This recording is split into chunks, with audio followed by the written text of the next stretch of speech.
Ketujuh daftar pencarian orang yang dikeluarkan oleh Polda Aceh diduga sudah keluar dari Aceh atau masih berada di... Polisi dan gerombolan teroris di kawasan Aceh Besar kembali terjadi, berhasil menyita sejumlah barang bukti berupa BK 1116GU.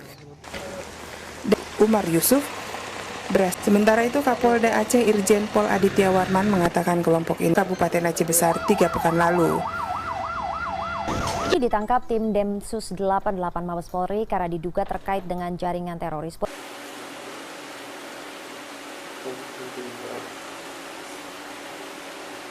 Manusia asal Jerman Kamis malam ditembak oleh orang tak dikenal, tembus ke perutnya dan pada pangkal lengan. Jerman yang hingga kini masih melakukan tugas kemanusiaan di... Sementara itu baku tembak juga terjadi di kawasan Kota Datar. 2 terduga teroris dikabarkan tewas, sedangkan seorang polisi...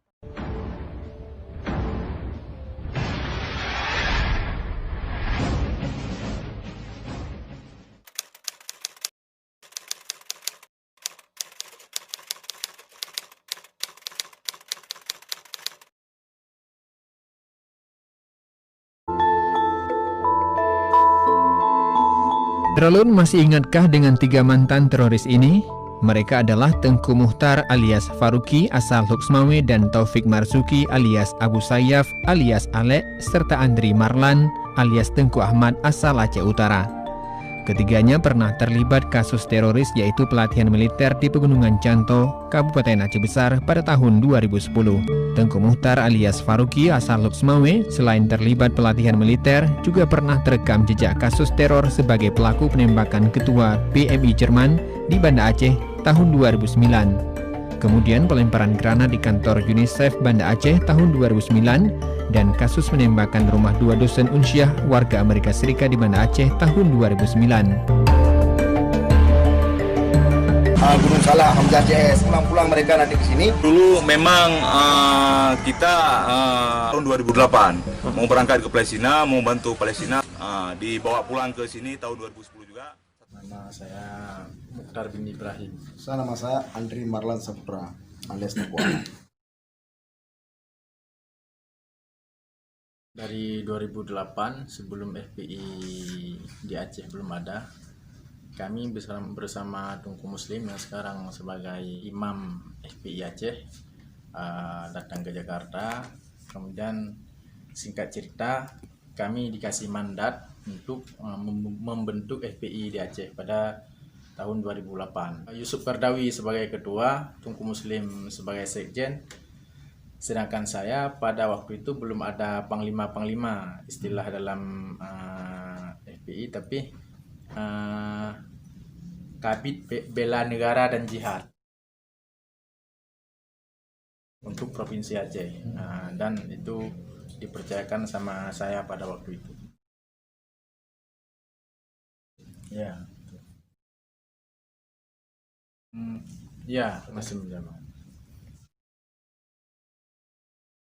Berkaitan dengan pendangkalan akidah pasca tsunami oleh lembaga-lembaga kemanusiaan ataupun NGO-NGO yang lain, yang walaupun tidak semua tapi ada beberapa NGO itu yang melakukan misi terselubung atau istilahnya pemurtadan.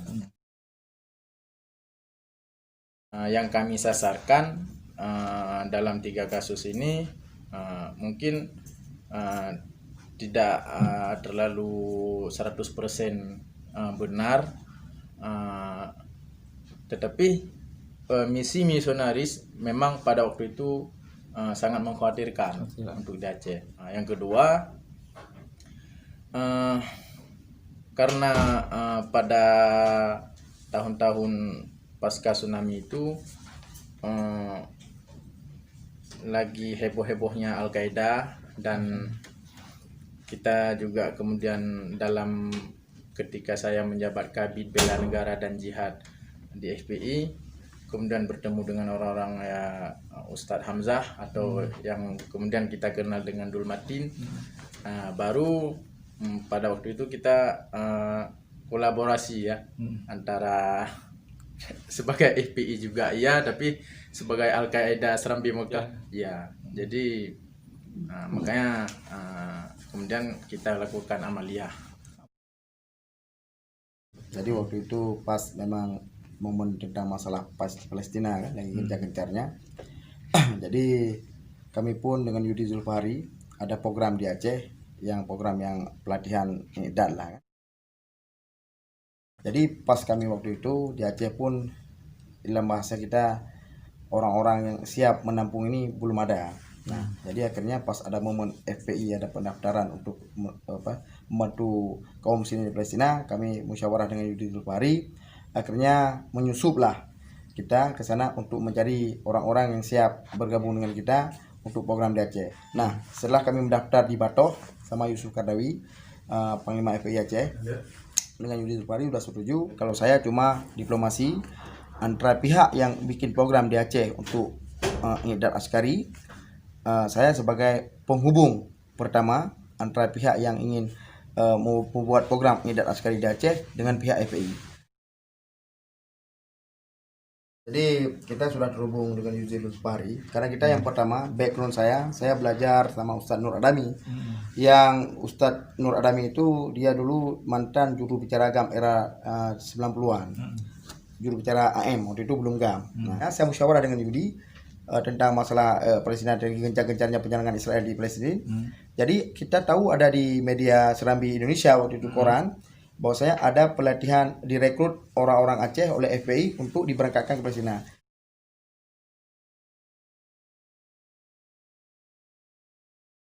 Posisi saya di Aceh, saya cuma bagian penghubung antara pihak yang ingin melakukan idat askari di Aceh dengan pihak FPI. Saya jadi penghubungnya dengan Duku Muslim Matahari dan Duku Mukhtar. Disitulah awal saya pertemuan dengan Duku Mukhtar.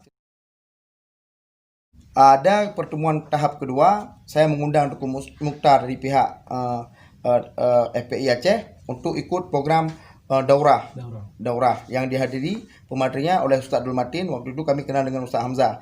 Ada juga Sibrah. Nah, jadi cerita ringkasnya setelah itu kejadian Janto, meledak di Janto. Akhirnya saya lari dari DPO, akhirnya saya ketangkap, ya selesai. Ketika amaliyah itu saya lakukan dari bulan 4, bulan 9 dan bulan 11. Pada waktu itu yang ada dalam pikiran kita bukan setiap NGO. Kita nggak ada selidiki dia apakah muslim atau tidak. Yang jelas NGO asing dari entah itu Eropa atau Amerika itu semua punya misi terselubung. Main sikat aja, nggak ada milih-milih. Yang dosen di kampus Unsiah itu ternyata salah satunya kan muslimah. Iya. Walaupun warga negara Amerika ya. Michelle Ahmad. Kemudian tentang Kepala Palang Merah Jerman Erhard Bauer, itu kami patokannya ya pada waktu itu kan Kepala NATO kan warga negara Jerman. Jadi kita samakan aja. Kita yakin juga mereka punya misi terselubung, yaitu pemurtadan atau misionaris. Amaliyat itu bukan atas nama FPI, tapi atas nama Al-Qaeda Serambi Mekah. Walaupun saya masih menjabat sebagai Kabid Bela Negara dan Jihad pada waktu itu di FPI. Ya. Setelah kita kaji, ketika sasaran kita salah, kita wajar dan harus menyesal. Dan kita koreksi, yang pertama sama Allah, kita bertobat. Kemudian ke depan amalan-amalan kita lebih tingkatkan supaya Allah terima taubat kita dan bersih segala dosa-dosa kita. Amin. Begitu juga dengan pemahaman yang dulu itu kita pelajari lagi di mana letak kesalahannya, bagaimana prinsip jihad itu yang benar, yang sesuai dengan fikih-fikih. Jadi supaya manhaj ini lurus, Islam ini lurus. Jadi bukan asal fatwa, asal terima fatwa tembak-tembak. Nah, kita sepakat dengan Mukhtar, kita tobat. Kita minta ampun kepada Allah Subhanahu wa taala. Kita akui itu salah. Kami terlibat kasus Aceh ini, itu pengalaman besar bagi kami dalam istilahnya dalam belajar ilmu agama. Nah, jadi saat ini kami sudah mengevaluasi semua. Jadi alhamdulillah kami tidak seperti dulu lagi.